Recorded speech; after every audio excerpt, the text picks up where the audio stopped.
everybody. Welcome back. My name is Chimanya Nailu, I'm Ria. and this is the Full Volume Podcast. Episode 2. Okay. Right. What do we have lined up today? Let me get my Your tracking handy device. dandy list. Yes. Sorry, both of us have fucking ADHD, so Yeah. can't remember what we wanted to talk about, but as soon as we do, just wait. Shall we start with your salad beef? I guess we can start there, yeah. So, a couple of weeks ago, Ria posted on her Instagram story that salad, whoever invented salad as a meal, I don't know what you said about them, but something derogatory.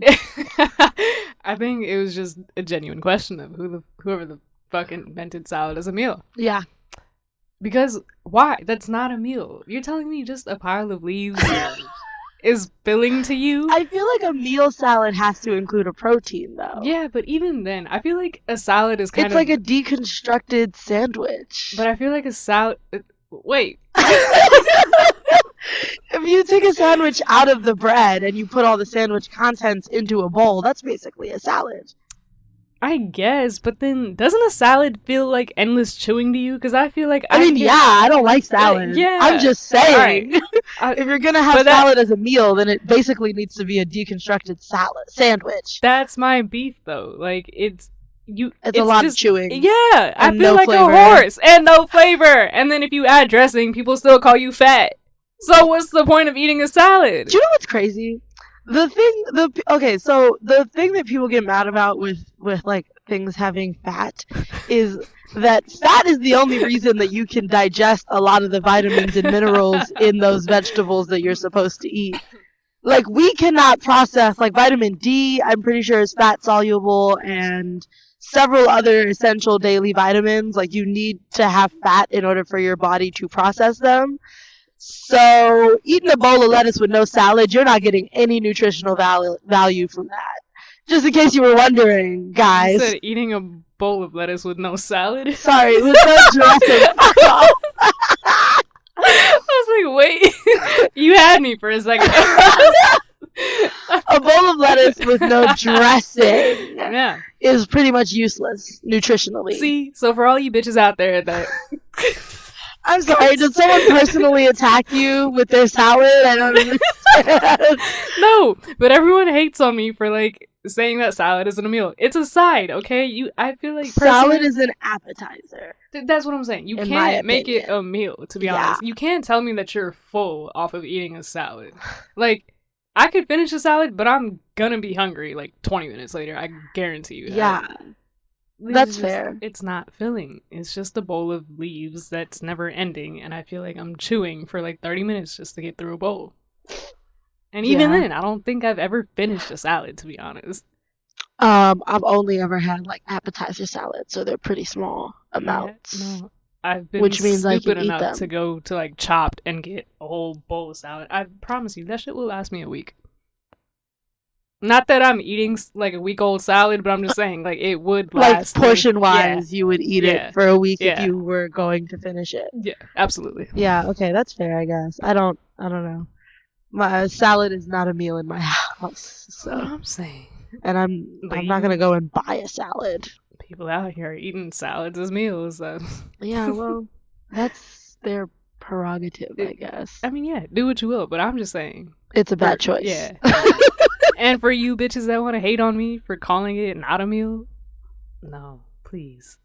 It's not. Get serious. Stop fooling yourself. Stop fooling yourself is crazy. Please. I be walking into my break room during lunch at work, and there's a coworker that I have, and she is always sitting there eating a salad. She never looks enthused to be eating a salad, though. And I'm like, yeah, see? Why are you going to eat something that's going to make you miserable, too, on top of that? Okay, actually, on that subject, back when I worked at Kung Fu Tea, I worked at a couple of drink shops, guys. But for a while, I worked at Kung Fu Tea, which is a bubble tea shop, if you've never heard of it. And all of my coworkers there were, like, straight dudes. The only other queer person there quit, like, 2 days after I got there, unrelated to me, obviously. It was crazy because I just asked this person their pronouns when I got there because I do that for everybody, like by default. UMBC really teaches you to, that's like part of introductions in my brain now. So I got there, I was talking to the two people who were working there, the only other black person and then the only other queer person, and there's no overlap between the two of them. I am the overlap. All right now. I asked this person their pronouns, and then I heard them turn around to our other coworker and go, nobody's ever asked me my pronouns before. And then they spent the rest of the day talking to me about literally all sorts of stuff in their life, and I don't remember most of it, but then they ended up quitting a few days later, unrelated of course, but I was just like, wow, you ask somebody one question that makes them feel seen, and suddenly you are their life friend. Yeah. But the rest of my coworkers were straight dudes, and aside from the only other black person there, they were like gym bro, athletic, sports type of straight dudes. Yeah. Like all the straight dudes I'm friends with are like nerds. They like watch anime and play video games. These coworkers, however, were like sneakers, sports, and gym type of straight dudes, and that's scary. I don't know how to interact with those kinds of men. Gym bros are a little intimidating. Yes. Yeah.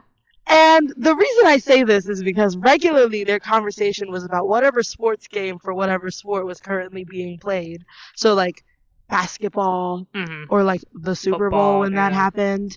Or they were talking about their sneaker collections because of course they spend all their money on unnecessarily expensive shoes that they hardly ever wear. Yeah.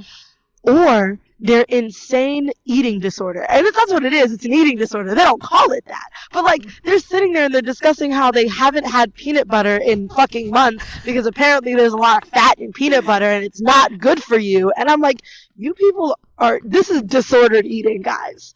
They're sitting there like, oh man, I love peanut butter so much, but I had to stop eating it. And I'm like, meanwhile, are we okay? Meanwhile, I'm over here like, give me all the peanut butter in the world. But if I tell them they have an eating disorder, they're gonna lose their minds, babe. Absolutely. You have an eating disorder. You're eating boiled rice and plain chicken every day. That's an eating disorder. That's what my dog eats.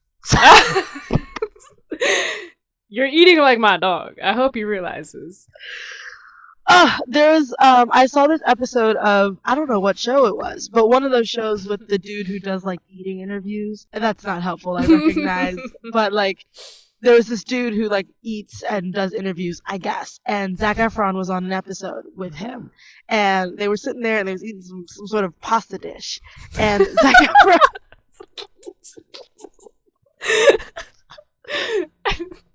I don't know why that was so funny to me. Zac Efron started to cry eating this pasta because he hadn't had carbs in such a long time. And I was like, that's so depressing. Like, what an insane way to live life.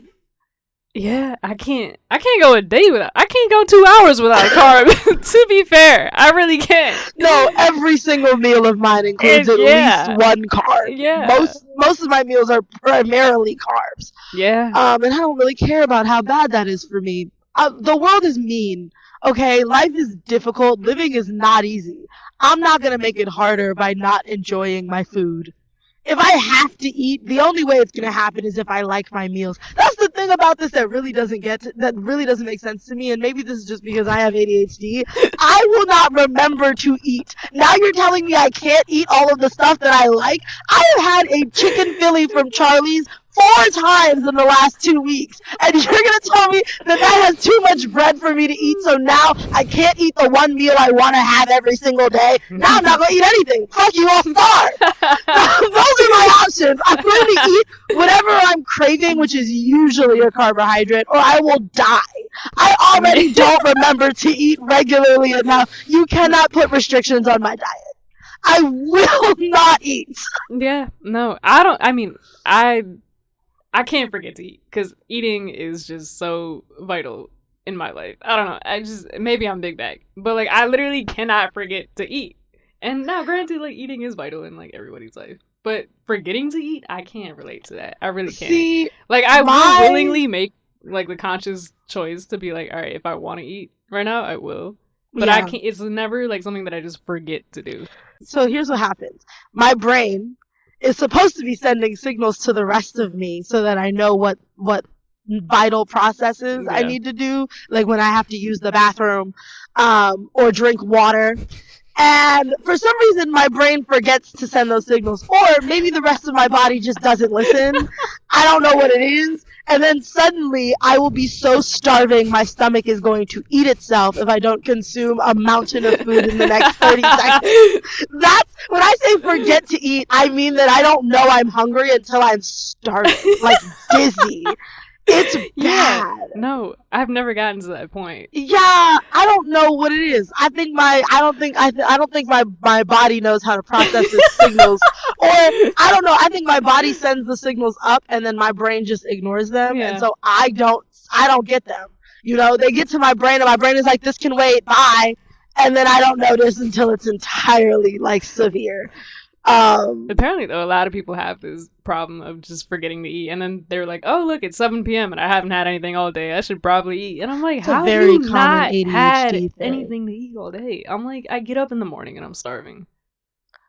I think it's just sometimes when your brain is wired funny. To put it nicely. Yeah, I think the thing is maybe your brain has associated food with dopamine. So that would make sense. I'm one happy bitch when I'm eating. Let me tell you that.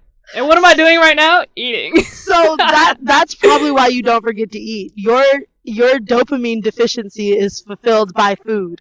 Mine is fulfilled by several other hobbies that do not include eating. I like eating. Yeah. No. I'm just you don't. I don't think anyone understands how like happy I really get with this food. Most of my plans involve food. I'm not gonna lie. I'm like, oh, that's why you don't forget to eat. That's your brain's dopamine source. That's fair. There we go. Valid. We've cracked the code. We've cracked the code. I'm a big bag. All right. Noted. Yeah. I mean, hey, if I can afford the carbs right now, I surely will eat all of them. Right. Yeah. I can monitor how much my sugar intake is when I'm 65 and diabetic. Then I'll care. Yeah, right now, not a concern. Yeah, I just feel like there's enough hardships and misery in life that I shouldn't make my life more difficult by not eating things I like. Why am I going to let people tell me what I can and can't eat? Please, leave me alone. Mind your business. You go eat your fucking sad-ass salad. And you enjoy your matcha that tastes like dirt. On the subject of... You go enjoy that. You put all the green things you want in your body. I will be putting mac and cheese in my body. I saw this like Instagram reel where this dude was like, maturing is realizing that you eat for sustenance, not for enjoyment or some shit. I don't fucking know. What the fuck? Yeah, just being obnoxious and basically saying, yes, you should be miserable when you eat because it's not about enjoying it. Fuck no. I know, that's so dumb. But I saw it because somebody stitched it and was like, hey, if you're going to try and convince people that this pot of boiled rice and chicken is good, maybe don't include the clip where you're about to vomit as soon as you put it in your mouth, because he was noticeably struggling to chew his boiled chicken and rice. Mind you, the chicken and rice were in the same pot. I think he boiled the chicken and rice together. Now that's just disgusting. I know. Because he just like dumped them all out into this like metal dish. And it was and I was like, this is such, like, even if you're just eating for fuel, this is not a balanced meal. Protein and carbohydrates, that's not all you need. Where are your vitamins and minerals coming from? Where are your fruits and vegetables? Now, granted, it's one meal. Maybe he's one of those people who makes like a kale smoothie for breakfast with like blueberries and spinach. That's his breakfast. Maybe. But, like, you cannot... Putting chicken and rice in the same pot? I can't get over that. Like, I have to assume, because he poured them all out from the same pot. And it'd be crazier to cook them separately and then put the chicken into the pot of rice, right? Yeah. But I don't know. And like, to be fair, right? When you're making like rice dishes that have meat in them, you cook the meat and then add it to the rice towards the end. No, everything's made separately. Yeah, and then you put them all together in like the last 2 minutes, so they all like incorporate with each other. But there was no, this was like pale chicken, so there's not a salt or pepper in sight. He didn't season that chicken at all, and it looked, like I said, boiled, because that's the only way to get chicken that pale, is to boil it, I'm pretty sure. I don't think I've ever seen a baked or grilled chicken that looked white. So I have to assume he boiled it seasonless. Maybe he salted the water. But again, I have no way of knowing that. And yeah, no, that's foul. Why would you, if it's just plain chicken and plain rice, there's no reason to cook the chicken and then stick it in the pot with the rice. I feel like. I fear he cooked it in the same pot. Which feels like that should be a health hazard. That should be a hate crime. Should also hate to know he's brown. Oh, that just made it worse. You pissed me the fuck off with that. I was assuming he was white the whole time. Oh, that just made it so much more. I thought as much. I forgot that detail until you said it was a hate crime. That should be punishable, to be honest. Yeah, I don't know. Jail time. His mama should do something about that. I feel like there's not a single brown mother in the world who would look at that plate and be satisfied with her son eating my mom that way. Would beat my ass if I made that. So would mine. My mother just left the country, and she left all y'all. Yeah, but like my mother cooked a bunch of stuff before she left her adult children home alone. My mom does that too. Yeah, I'm just saying, my mother would have a heart attack if she knew I was eating boiled chicken and plain white rice. My mom would certainly beat my ass. Why are you eating like the dog? This is even the dog. The dog eats better. The dog eats better. I was about to say he eats better. He's got veggies on his plate. He's got rice, his dry food, chicken. Yeah. Sometimes some yogurt. Yeah. He's eating good. Yeah. Better than me most days. I'm over here eating Chick-fil-A. Not a single veggie in my body today. Thank you for coming to our TED Talk about diet culture ruining the world. I would also like to point out that most of it is a hate crime. I just feel like being anti-carbohydrates, being anti-regular white rice feels like xenophobic. Civilizations have lived off of rice and pasta for centuries. All of a sudden, Europeans are like, well, you have to choose the healthier option. Die. Go back to dying of the plague. Okay. I'm just like... That's insane. Is it though? Like, y'all are worried about what we're eating. Y'all pillage and plunder the whole world to get our food, and y'all are still eating like you're at war. Mushy peas. Blood pudding. Like, I went to London. I don't know if I told you this story. I went to London and we found like a chip shop, like a fish and chip spot, like near where we were staying or whatever. And when we ordered our fish and chips, the Jamaican auntie that was running the shop, she goes, do y'all want your fish seasoned? And we were like, obviously. And then we turned to each other and we were like, that means that there are people getting their fish unseasoned. And she goes, you might be surprised. We are in London. And I was horrified to know that people were just fried fish with no seasoning on it. And I was like, that's disgusting. Right. At that point, just go pick it out the lake. Eat it straight out the sea. You might as well. Are you a shark? Nah. That's a little too seasoned because there's salt in the sea. You're pushing it. Okay, go eat some freshwater fish. How about that? Ain't no salt in the lake, right? You're right. You ate. Okay. Next subject. So I've been watching Brooklyn Nine-Nine. I recently decided I would stop watching Brooklyn Nine-Nine. I'm on I think I just started season 3, and I just can't do it anymore. One of my friends told me that it gets better with time, but I'm having a really hard time getting to the better portion. For a number of reasons. One, this show is egregious propaganda in a way that I don't know why I wasn't expecting. it just feels like blatant and worse than anything else that I've watched that like it deals with like Law and Order. Those are technically cops. Yeah. But they're like normal about it. The people in Brooklyn Nine-Nine are like constantly glazing the police force. Like, also, like, for example, there was one episode where the main character, whose name is Jake, played by Andy Samberg, who, I'll get to why that bothers me in a moment, but the main character is like beefing with the local fire department, and he has the audacity to say that the fire department doesn't do anything. And I was like, okay, you lost me. You fully lost me. You can sit there and pretend cops are great all you want, but to then denounce firefighters like they're not the only first responders that are universally liked is crazy. Yeah. Crazy. I was like, hey, yo. That is insane work. Yeah. That really is. And I was like, you wrote this into the script. Nobody told you to make it that y'all are beefing with the fire department. You decided that your cops had to beef with the fire department. Why?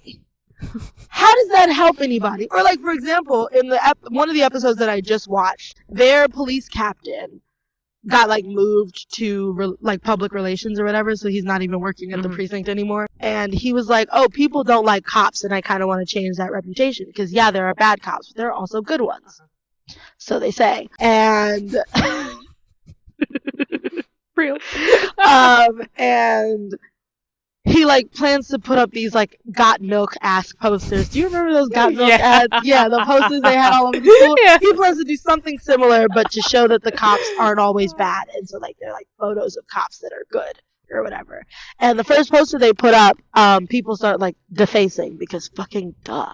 The police captain, who's not their police captain anymore, but that's who he is in my brain. The police captain is talking to one of the officers or detectives or whatever about the posters, and she's like, well, some of these complaints are like valid. Like they're saying end, stop, and frisk, and unlawful arrest is a crime, and things that we all know the NYPD does ritualistically. And for some reason, this Black Day cop seems surprised that people have real criticisms of our policing system. Your face. You expect me to believe that a black man who is gay and has been a cop since the 80s doesn't know that the NYPD is a fucked system?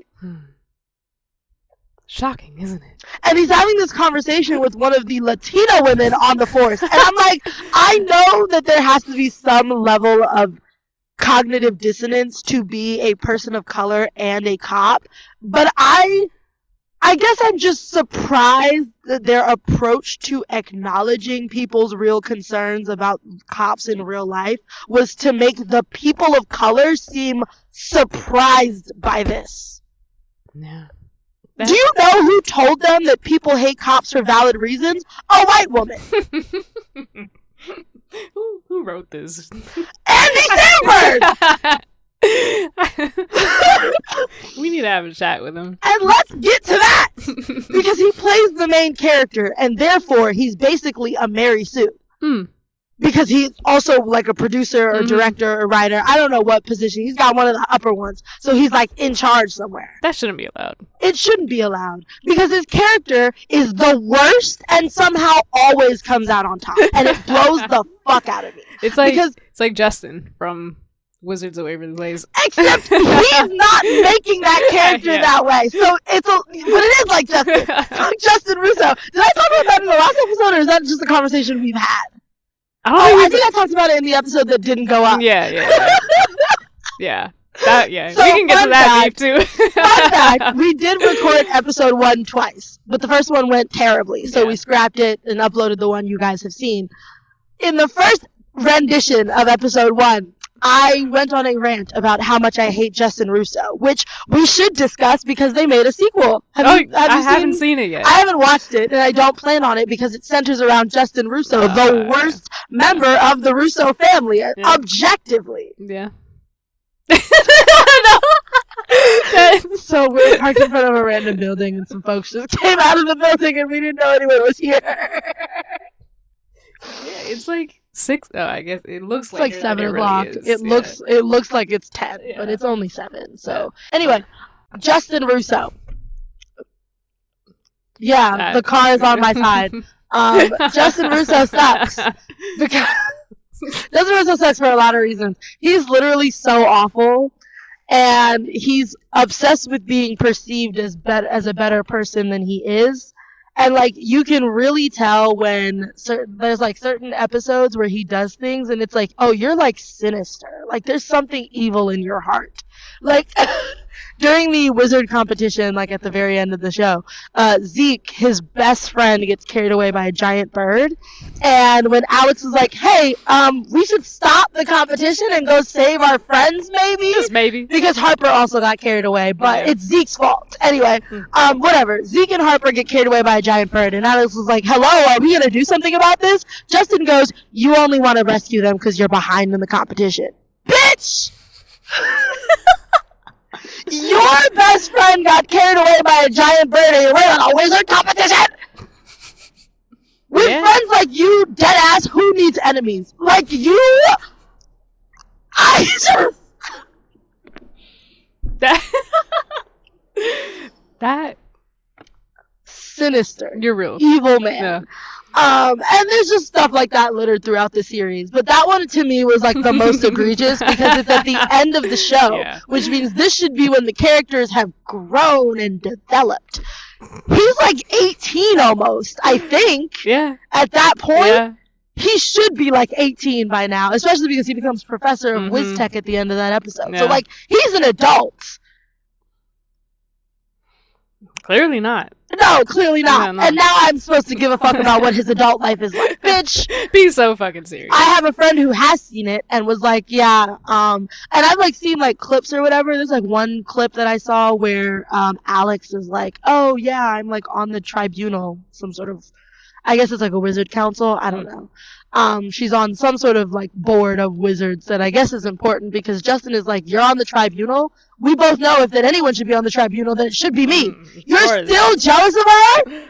You're a grown man with a wife and 2 children, and you're still jealous of your little sister? It must suck. It really must suck to know that no matter how hard you try, she will always be more extraordinary than you. Period. Like, you must, I mean, I'm not surprised. Men are always miserable when women are outdoing them, so who knows? Yeah. No. Anyway, back to Brooklyn Nine-Nine. See, the show was created by Andy Samberg. He also plays the main character. So even though he sucks in most important ways, he still comes out on top every episode, even when he doesn't listen to anybody, never takes anyone's advice, routinely puts himself and other people in fucking danger.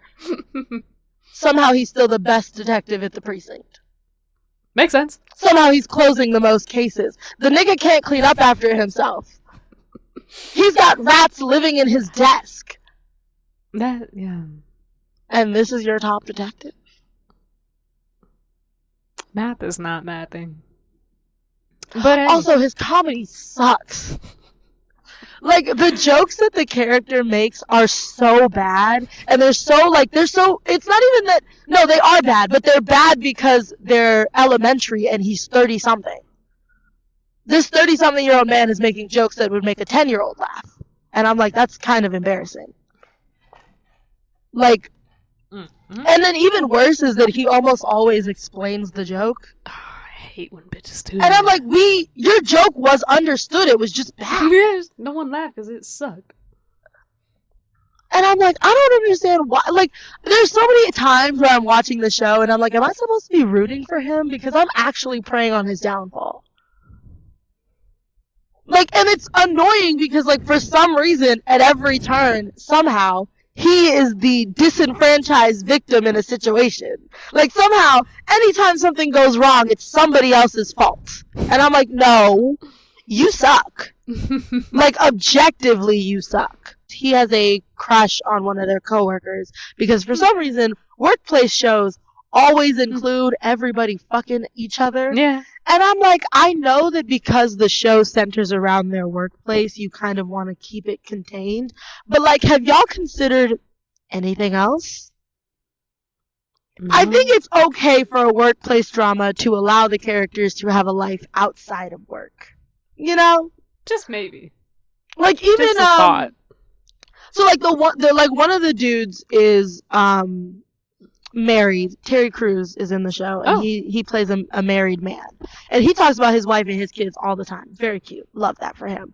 The only other person the captain is also married, and his husband is completely anti-work talk. He's like, don't bring your work into this house, which I think is really funny. And then the only other member of the squad who's in a long-term relationship as of season 3 is Rosa, who is dating the captain's nephew. So even though her significant other does not also work there, he's still connected to her job. Tied to it somehow. And I'm like, hey, maybe no. Maybe. Also, the captain's nephew is played by Nick Cannon for some reason. I know. He showed up and I was like, what are you doing? Is that from The Great Gatsby or The Wolf of Wall Street? I don't know. One of them Leonardo DiCaprio movies. He's sitting on the couch and you go, is that Gatsby? I think it's I don't know. He's in both of them, I'm pretty sure. Yeah. But I think that's Gatsby. I've never seen either one, so I just know the meme. I just know the... Yeah. But, yeah. Anyway, he's got a crush on one of the other women that works at the precinct. I have a lot of issues with their relationship as a whole. Because I'm really against workplace dramas pushing that everybody's fucking each other at work. I have never fucked a coworker. And I just feel like maybe y'all should consider getting a life outside of work. Just a thought. It's kind of hard though when work is kind of like your whole life. But it doesn't really... Are you dating a coworker? No! There we go. It's possible. Everyone I know is dating people they don't work with. So I don't really understand why workplace shows. Yeah, no, that's fair. Emphasize. But I can see how it's easy to crush on a coworker though, because you're around them. Crushing on a coworker is normal. Yeah, I've had crushes on coworkers, but they're coworkers, and in my opinion, they're proximity crushes. I'm just around them, and so you're cute now. Yeah. But if I didn't work here, I'd never speak to you again. That's fair. That's valid. And so when you take that into consideration, but like. My biggest issue isn't even that I don't like that workplace dramas have everybody fucking everybody all the time. My issue with their relationship is that he's always negging her, and I just feel like, again, he's a child. And I don't think that behavior should be rewarded. There's no reason why she should like this man who makes it his mission to taunt and tease her every time they interact. I'm like, girl, you want better for yourself. I don't think that negging is something that we should normalize ever. I don't think it should be acceptable, even at an elementary school level. But not from a 30-something-year-old man. Yeah. What are you doing? He blows me as a character, because it's just him behaving like a child, and somehow everything works out for him. And I think that's because the creator of the show is playing that character. Yeah.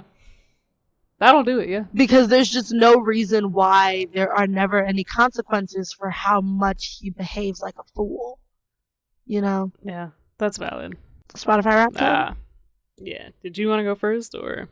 Because mine wasn't that interesting. I think there was a tweet somewhere that I saw that accurately described how Wrapped would describe your music for the year. Oh, yeah. Did I send it to you? No, I don't think so, but everybody was complaining about Wrapped this year. Yeah. Which is because they fired, like, the entire Wrapped staff last year. Oh, that would make sense. Yeah, like, after Wrapped last year, they laid off, like, the entire staff that was in charge of it, so this year they just was fucking around. And last year I didn't even get an accurate rap because my ex was using my account, and my number one artist was Taylor Swift. Oh. Because of her. Your ex was a Swiftie? We don't need to get into it. But yeah. One of my coworkers is a Swiftie, and I try not to think about it too much. It bothered me so bad. It's not like...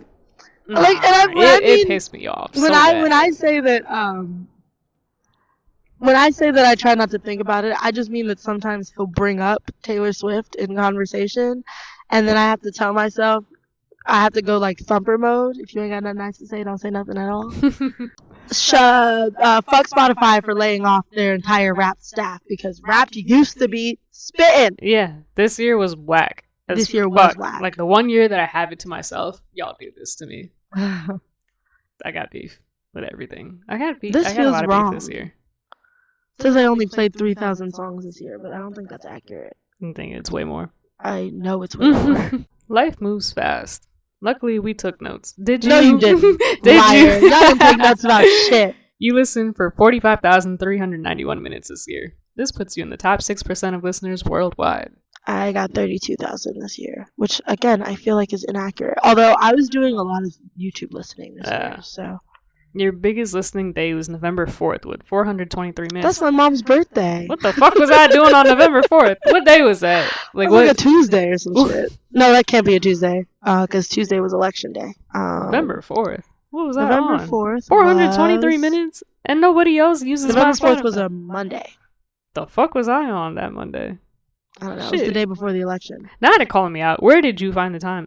I don't even know where I found the time. Damn. Girl, my top listening day was 557. Oh wow. What was October 19th? Where was I? I think I was. Okay. October 19th was a very busy day for me. I drove back from North Carolina that day. Yeah. I'm pretty sure. I drove back from North Carolina and then I had to go to DC because I was in a stage reading for my friend's play. So I was on the road a lot that day. You were on the road a lot this year. True. I played 1,548 songs this year. Mine says 3,015. Good God. But I'm for sure going to go look at last year's Wrapped and see how it compares. Because I have screenshots of those somewhere. See, and I refuse to believe that my top song... The boy is mine? What is so funny about that? Damn. I refuse to believe that... Okay, like, I did Blast's album for a little bit when it came out, but I know I abused the fuck out of Sabrina Carpenter's album. Yeah. That, like, I think you're right. Like, this was not accurate. There's no way that I listened to this as many times as it's telling me I did. Because that was not even 0.05%. I don't believe that wasn't even my top song from that album. Not even that I don't believe you listened to it that much. I don't believe that there were not more people There weren't people listening to the song more than you. 168 times, 65. I don't think I and did. That's enough for that to be your top song. That's what I'm saying. I definitely listened to other songs way more than that one. That wasn't even my favorite off that album, so I don't think that's accurate. This is how I know it's wrong, because my top song is Confidence by Ocean Alley, which I have played a number of times, I know, but this says I only streamed it 34 times, and I'm like, then there's no way that's my top song. Yeah. Because I streamed Hosier's newest album at least 50 times this year. The whole thing. No. See, I was talking about the songs I liked the most from that album. I don't think my top songs are correct. My top songs are also wrong. Hosier did not make this list, and that doesn't make any sense. I made fun of you for Tell Your Girlfriend. Yeah. It's a good song, but I just did not expect it to be in your top 5. It shouldn't be. That's what I'm saying. I don't think any of these songs are right. Take Me Away. So this is from Freaky Friday. Have you seen Freaky Friday? I haven't. What? How have you not seen Freaky Friday? I feel like I've seen snippets of it, but I've never sat down and actually watched it entirely. In Freaky Friday, Lindsay Lohan is in a band, in the movie. Mm-hmm. She and her friends make up a band, and they have a song that is called "Take Me Away." And this is a cover by a real band called Meet Me at the Altar, because the band doesn't exist in real life from the movie. And for some reason, the version that's on the soundtrack, for the movie soundtrack, is sung by a man. And I'm like, this is an all-girl group. You couldn't just have these bitches record the song in the studio. They sing it in the movie. So why is a man singing it on the soundtrack? So I went and found a cover that was accurate. But I didn't play it that many times. So this is wrong. Yeah, no. Dirty Mind by 303 might be... I don't think it's up here, but I did play it a lot. None of these make any sense. Yeah, my top 5 don't make any sense either. What you got? The Boy Is Mine. All right, Victoria Monet. I did listen to that a lot, so that's possible. Snooze, SZA. There are so many other songs off that album that I played way more. I know that for a fact. Bye, Ariana Grande. and Needle by Nicki Minaj and Drake. I know That half of one, those songs. that one, and All Right, I can see maybe being in my top 5. But I the don't others, think any of these are correct for me personally, because my top song is 34 times, and yeah, that's I don't believe that. Yeah, I've listened to, so Hosier released a song called Hymn to Virgil, I think at the top of December. I don't remember. Yeah, December 6th. Which, so obviously that's not going to be counted in this Spotify Wrapped, which is fine. I've already listened to that song at least 50 times. I know damn well. And it's been out for 3 weeks. Today is December 27th. It's been out for exactly 3 weeks. And I've definitely streamed it way more than 34 times. So for my top song for 2024 to only be streamed 34 times doesn't make any sense. It don't. Whenever there's a song I like, it becomes my entire personality for at least 2 weeks. Yeah. So this is not right. Yeah. 34 times is insane. That's just wrong. Yeah. Bougie strut rap? That's what I'm saying. Like, who made these? It's like, mine says theatrical West End Broadway, which doesn't make sense. West End is like the England equivalent of Broadway here. Like up in New York. But I only have one song from a West End show. Well, no, I've got one West End show one West End recording in my playlist, and then a song from the West End version of Heathers. Bougie strut rap is really killing me. You should wait to see, like, I think June, it gave me such a ridiculous one. I want to see June. Or July. Oh, I got June. What the fuck? Was it July that it gave me such a ridiculous one? No. Smooth, clean rap? No, hold on. I got June was serotonin roller skating pop. I don't know what the fuck that I think means. I had something similar along those lines. Hold on. Was it September? Weird. I have June and August, and you've got July and September. I guess it changed it. September Dance party roller skating pop? Like, what does that even mean? And you know the audacity that this thing had to mention? Hold up. I've never listened to Meghan Trainor in my life. Willingly, at least. Not even from my own account. Not that base. No trouble. I don't know why I gave Meghan Trainor a shout out. Because not once did I go, yeah, I want to listen to a Meghan Trainor song right now. No. Hello, Ariana Grande and Sabrina Carpenter, I'll give it that. I'm my August was Mall Goth Rock Out. Swancore. And these are not words that make any sense. 692 artists. I have 1565. Wow. I still don't think that's accurate. But your top artist? One had a special place in my heart, and I think it's going to be Ariana Grande, yeah. Mine is Hosier. It's always Hosier. It's been Hosier for the past, 4 years. Again, I could very well see Ariana being my top, but at the same time, I really abused the fuck out of Sabrina this year. Yeah. I did. See, now this will not make sense. It's like I listened to Hosier for 13 days straight, but somehow my top song is Confidence by Ocean Alley that I played 34 times. But I listened to Hosier for 13 days straight. Mine was 19 for Ari, and it says I'm a top 0.1 fan, and I spent 5,538 minutes with her. This says I only spent 2,000 minutes with Hosier, and that's such a lie. That's such a lie. Like I said, he released the song in December that I've already played. I think I've played that song at least 100 times. Let's see. Okay, top artist. What have you got? This makes sense.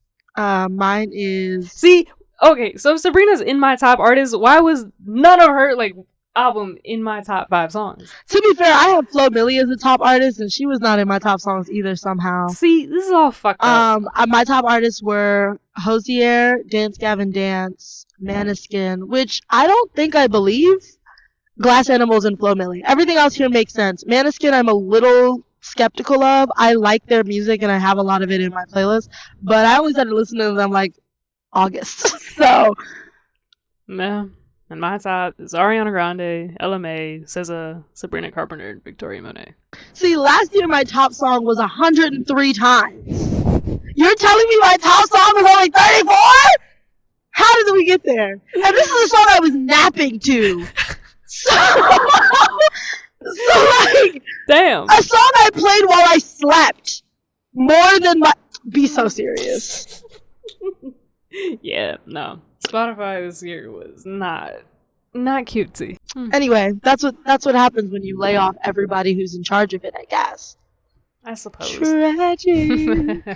Maybe there was more variety in my like what songs I was playing because I was driving a lot of people this year, and I couldn't be my obsessive self in the car very often. That might have something to do with it. Not to the point where I'm only listening to my top song 35 times, because I drive a lot by myself, but I also had to like remember that other people don't want to listen to the same Hosier song 10 times when we're driving 4 hours to Pennsylvania. So yeah. Sometimes I had to behave normally. Some things on a loop are just... Yeah. I can't play Leo of the Sluts 10 times on a drive. Unfortunately. Yeah, because some people want to listen to other shit. Go figure. That was disappointing this year. Yeah. Especially for the first year that I could actually see it for myself. And it wasn't accurate. I know. Yeah. You know, they used to have a dude. I'm like hiding in the darkness now. I'm tired. No, I just laid back. You know they used to, so for the last couple of years they would like do like a genre breakdown of your music. They didn't do it this year, but they used to do like genre breakdowns where they would like tell you even all of the weird little subgenres of music that you would listen to. I remember that. Like they used to say, I used to get, you listened to like 300 genres this year. Yeah, and I'm like, I didn't even know there were 300 genres. Yeah, I remember that. They had a guy for that, and they laid him off too. He was part of the rap team that got laid off. But there was just a guy specifically dedicated to generalizing the music. Yeah. Which is why it's all weird now. Yeah. I don't like what you did, Spotify. Go back. Get that team back. Yeah. The fuck? You better go grovel. Hope they take their jobs back. I think we'd be up to Yeah, I don't really have anything else more Neither do to add. Slay. That was very structured. Okay. Yeah. I'm surprised that was as like streamlined as it was. Considering we came here with no idea what we were going to talk about, that went pretty well. That did, yeah. Okay. How do we sign off? Okay. I think it's time to turn the volume down. Yeah. Once again, I'm Tamanya Nailu. And I'm Rhea. And this is the Full Volume Podcast, signing off. See you next time. Bye. Bye.